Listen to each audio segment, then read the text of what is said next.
Hello friends, welcome you all. आज मैं आपके लिए जो वीडियो लेकर आ रहा हूँ, देखिए बात करेंगे एक उधार मुक्त शेयर यानी कि डेट फ्री स्टॉक की।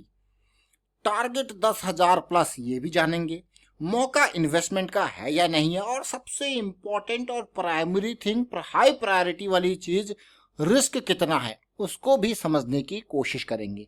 क्योंकि stock market investment are subject to market risk. सबसे पहली प्रायोरिटी अपनी प्रेशियस कैपिटल को बचाने का। और आगे बढ़ने से पहले मैं आपको बता दूं, अगर आपने अब तक चैनल को सब्सक्राइब नहीं किया तो जल्दी से सब्सक्राइब कर ले, बेल आइकन को प्रेस कर ले, जिससे आपको नोटिफिकेशन आती रहेगी। प्राइस एक्शन सीखने के लिए आप मेंबरशिप ज्वाइन कर सकते हो। ज्वाइन बटन पर क्लिक करके और सीधे आपको लेके चलते हैं स्टॉक की तरफ, जिसका नाम है बेयर क्रॉपसाइंस लिमिटेड। आपने देखा होगा पिछले कुछ टाइम में फर्टिलाइजर, इंसेक्टिसाइड, फंगिसाइड्स, इनके स्टॉक्स बड़ा तेज भाग रहे हैं। और यही वो कंपनी है बेयर क्रॉप साइंस, जो कि बिल्कुल धुंधली पड़ी है, हल्की पड़ी है। और इसका मेजर काम ही यही है, इंसेक्टिसाइड, फंगिसाइड, हर्बिसाइड। अरे बारिश के मौसम में इंसेक्टिसाइड, कितना इंसेक्ट आ जाता है आपको पता ही है। किस तरीके से हर्ब, मैं कहूँगा जो ये खरपतवार वगैरह है, बिल्कुल, क्योंकि भैया अनुकूलित वातावरण मिलता है उनको, प्रॉपर मॉइस्चर, बारिश, सब कुछ मिलती है तो खूब उग जाते हैं। तो लोगों को इन सारी चीज़ों का यूज करना पड़ता है, ये एग्रोकेमिकल जितने भी प्रोडक्ट्स हैं यूज करना पड़ता है। तो इसीलिए फिर जाके ऐसी कंपनीज की सेल में इजाफा होता है, प्रॉफिट में इजाफा होता है। लेकिन अगर आप स्टॉक को देखोगे तो कोई कमी नहीं है, फंडामेंटली बढ़िया शेयर, 25,000 करोड़ का मार्केट कैपिटलाइजेशन, उधार मुक्त शेयर। अब आपको कह रही तो बहुत ही अच्छी बात है। 3 साल का एवरेज प्रॉफिट ग्रोथ 17% और 16% का सेल्स ग्रोथ, मतलब कमी कोई नहीं है।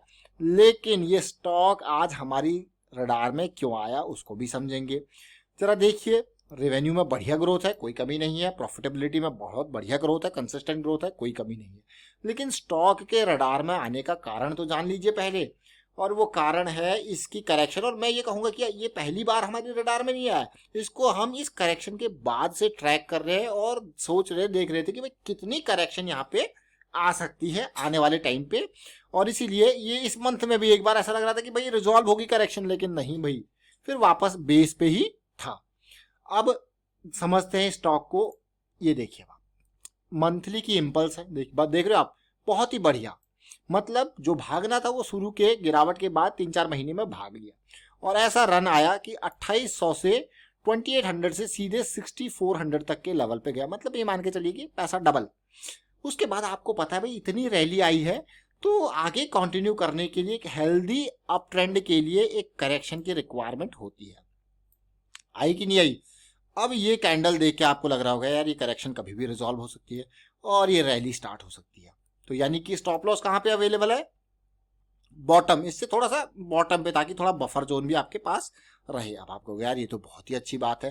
तो ये जो रैली स्टार्ट होगी, देखिए अब आप देखोगे इसको, ये रैली स्टार्ट होगी तो आपको अपॉर्चुनिटी मिलेगी। मतलब ये मान के चलो ये रैली स्टार्ट हुई, अब आपको छोटे टाइम, क्योंकि मंथली टाइम फ्रेम बहुत बड़ा होता है, तो छोटे टाइम फ्रेम वाइज इस पूरी जर्नी में इस तरीके से स्ट्रक्चर आपको देखने को मिल सकते हैं, हायर है हायर लो के, जो कि आपके लिए एक अपॉर्चुनिटी, अलग अलग अपॉर्चुनिटी, चाहे आप इसको प्ले करो, इसको प्ले करो, इसको प्ले करो, जो कि अच्छी खासी कमाई करके देता है।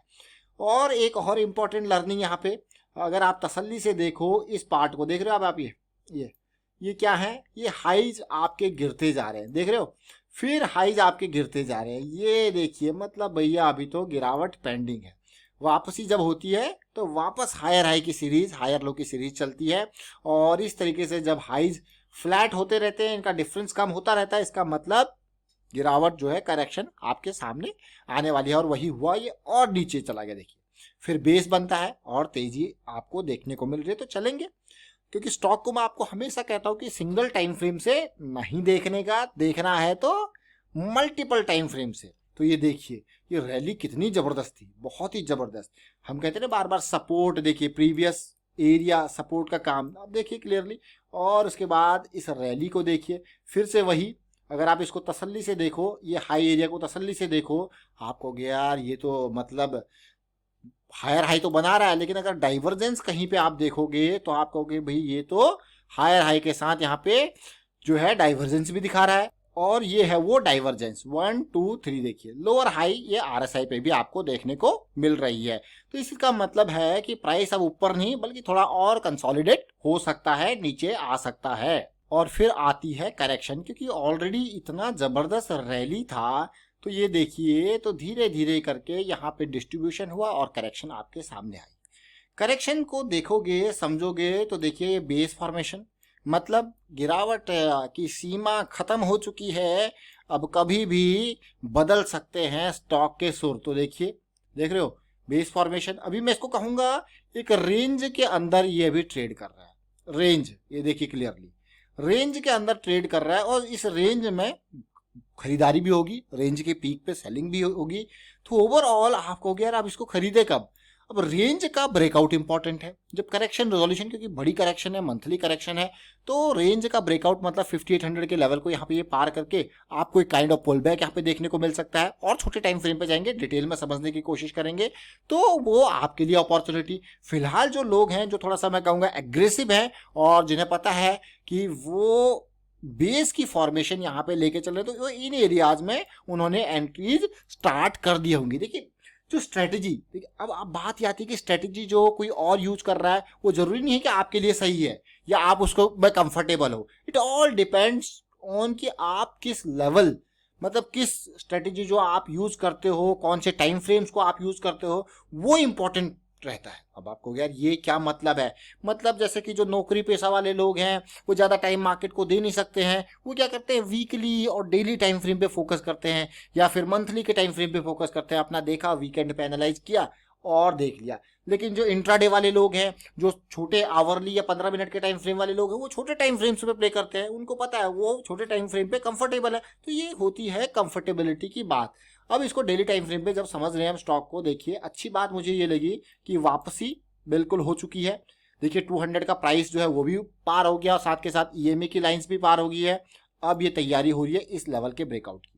अब धीरे धीरे जब आप देखोगे डेली के टाइम फ्रेम पे, ये इम्पल्स करेक्शन, इम्पल्स स्टार्ट हुआ, करेक्शन आया और फिर से भागने को तैयार हो रहा है। लेकिन रेजिस्टेंस देने के लिए पिछले हाईज तैयार है। देखिए रेजिस्टेंस देने के लिए क्या है, पिछले हाई का ये एरिया तैयार है। इसीलिए मुझे लगता है कि ब्रेकआउट के बाद पुल बैक जो है वो बहुत इंपॉर्टेंट रहने वाला है बेयर क्रॉप साइंस में।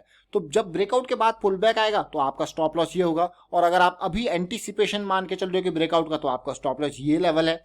तो इस तरीके से ओवरऑल आपको प्लानिंग करनी होती है स्टॉक में। देखिए स्टॉक में मार्केट को बहुत सारे लोग कहते हैं कि स्टॉक खरीद लिया, बेच दिया, हो गया, प्रॉफिट हो गया, लॉस हो गया, ये इतना ही काम है। लेकिन मुझे ऐसा लगता है कि स्टॉक मार्केट में आप इन्वेस्ट करो या ट्रेड करो, ये ना बहुत मेहनत का काम है, बहुत मेहनत का।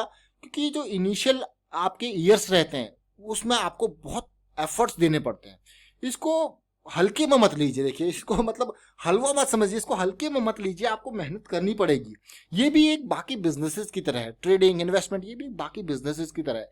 जब वहाँ पे आप टाइम दे सकते हो तो यहाँ पे भी आपको टाइम देना पड़ेगा और अपनी स्ट्रेटेजी बनानी पड़ेगी, अपनी एनालिसिस। क्योंकि कब तक आप न्यूज़ और टिप पे विश्वास करोगे? आपको लगता होगा कि भाई बाहर से आ गई कोई इन्फॉर्मेशन आ गई, इस शेयर को खरीद लो, लेकिन अगर आप तसल्ली से देखोगे, समझोगे, तो ये शेयर ऑलरेडी मूव कर चुका होता है जब तक आपके पास खबर आती है, समाचार आता है। समझ रहे हो? तो ये चीज़ इसीलिए मैं आपको कहता हूँ कि analysis, decision making, risk management, ये इनके ऊपर आपको काम करना पड़ेगा। और साथ के साथ प्रॉफिट को होल्ड करना, कब तक होल्ड आपको प्रॉफिट करना है ताकि आपका प्रॉफिट कंपाउंडेड होता रहे, या फिर बड़े लॉसेस को कब जो है क्लियर करना है। तो ये इंपॉर्टेंट पार्ट है कि बड़े लॉसेस को कट करो और प्रॉफिट को भागने दो, स्टॉप लॉस को ट्रेल करते रहो। ट्रेल मतलब मान लो अभी मैंने इसको इस लेवल पे खरीद लिया 5400 के लेवल पे, और मुझे पता है कि स्टॉक अगर ऊपर जाने वाला है मान लो, और मेरा सबसे पहले स्टॉप लॉस यहाँ पे था जब मैंने 5400 पे खरीदा।